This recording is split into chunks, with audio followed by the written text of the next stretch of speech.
नमस्कार, मैं डॉक्टर स्वाति बाजपेयी एक मनोवैज्ञानिक हूँ जो डिपार्टमेंट ऑफ जीरियाट्रिक मेडिसिन के मेमोरी क्लिनिक विभाग में काम करती हूँ। इस वीडियो के जरिए मैं आपको आज एक उस बीमारी के बारे में अवगत कराना जा रही हूँ जिसमें आपके दिमाग की सोचने की, समझने की, याददाश्त की क्षमता कम होती जाती है धीरे धीरे, और इस बीमारी को डिमेंशिया कहते हैं। डिमेंशिया एक प्रगतिशील रोग है जिसमें आपकी दिमागी तरीके से सोचने और समझने की क्षमता समय के साथ धीरे धीरे कम होती जाती है।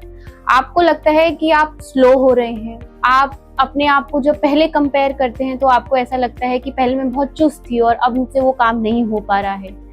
आपको याददाश्त की कमी होने लगती है। आपको एफर्ट करना पड़ता है कि आप भूल रहे हैं।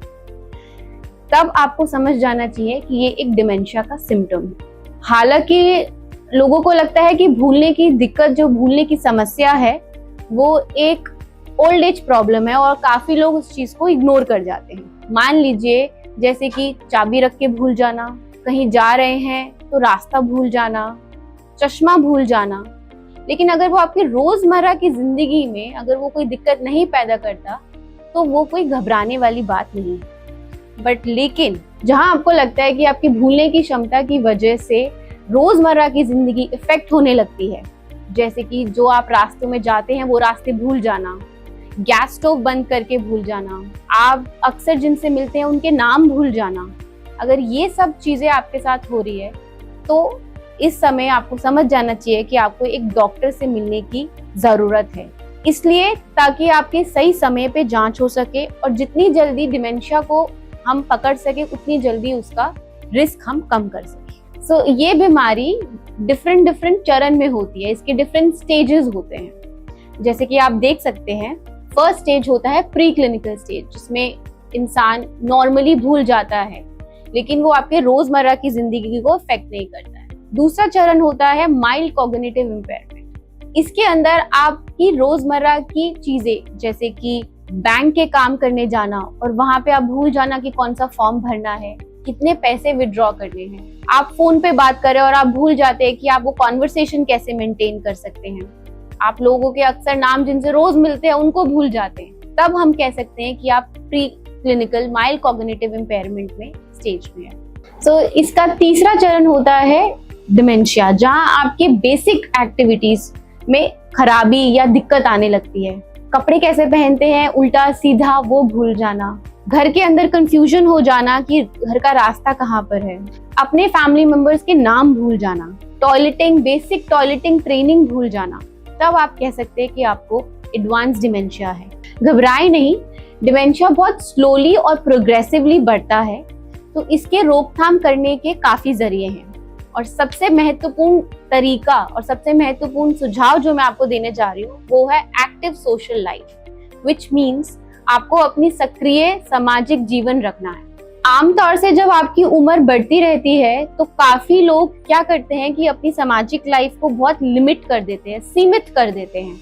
वो अपने बच्चों के लिए, अपने बच्चों के बच्चों के लिए, उनके परिवार के लिए अपनी सोशल लाइफ को सीमित करते जाते हैं। वो अपने दोस्तों से, अपने फ्रेंड से, अपने कोलीग से मिलना बंद कर देते हैं। इसको बोलते हैं सोशल आइसोलेशन। और इंटरनेशनल रिसर्च काफी तरीके से बोलती है कि अगर सोशल आइसोलेशन है तो वो एक बहुत बड़ा डिमेंशिया का रिस्क है।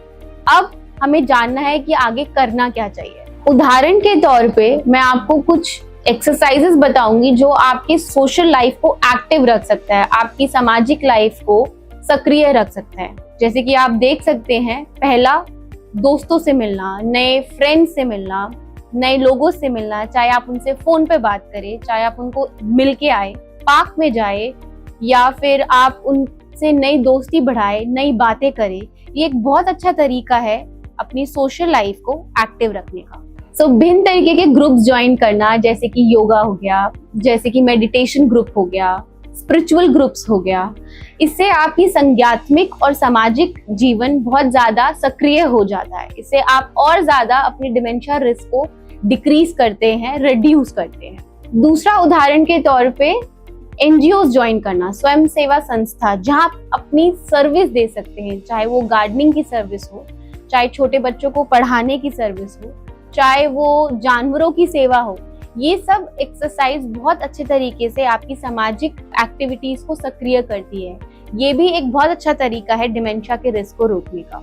इसके अलावा अपनी हॉबीज में एंगेज करना, चाहे वो गार्डनिंग हो, पेंटिंग हो, लोगों से मिलना हो, म्यूजिक हो, घूमना हो, इन सबको अगर आप अपने दिनचर्या में, इन सबको अगर अपने डेली रूटीन में इंक्लूड करेंगे कि आपको वो इतना एक्टिविटी, इतना कॉग्निटिवली इंप्रूव कर देगा कि आपका डिमेंशिया रिस्क रिड्यूस हो सकता है। महीने में एक बार या 6 महीने में अपने पुराने कोलीग्स या अपने पुराने दोस्तों से रीयूनियन करना या मिलना या अपनी पुरानी यादें ताज़ा करना, ये भी एक बहुत अच्छा तरीका है एक डिमेंशिया रिस्क को रिड्यूस करने का।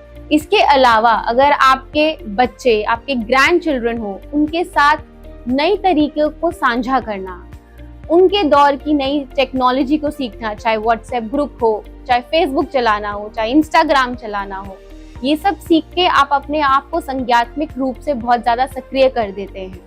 इसके अलावा अपने दौर की चीजें भी उनको साझा करना, जैसे कि सिलाई बुनाई सिखाना, गार्डनिंग सिखाना, फार्मिंग टेक्निक सिखाना। इससे क्या होता है कि आप अपने बच्चों से, अपने ग्रैंड चिल्ड्रन से कनेक्ट होते हैं और आपका सोशल लाइफ और ज्यादा एक्टिव हो जाता है। साइंटिफिकली ये सब एक्सरसाइजेज आपकी डिमेंशिया रिस्क को बहुत हद तक रोकता है।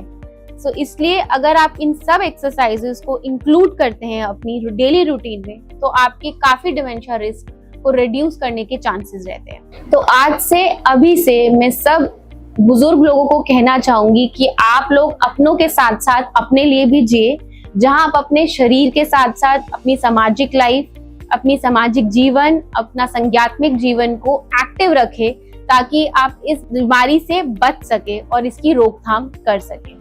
मैं आपसे रिक्वेस्ट करूंगी कि आप ये जानकारी अपने साथियों के साथ, अपने दूसरे बुजुर्ग लोगों के साथ साझा करें और डिमेंशिया की रोकथाम करने के लिए जागरूकता फैलाएं। आगे की इंफॉर्मेशन के लिए आप हमें मेमोरी क्लिनिक, हमारे डिपार्टमेंट ऑफ जीरियाट्रिक मेडिसिन में हर बुधवार को होता है 2 से 4, और कोई इंफॉर्मेशन चाहिए होगा तो प्लीज आप हमें कांटेक्ट करें। Thank you.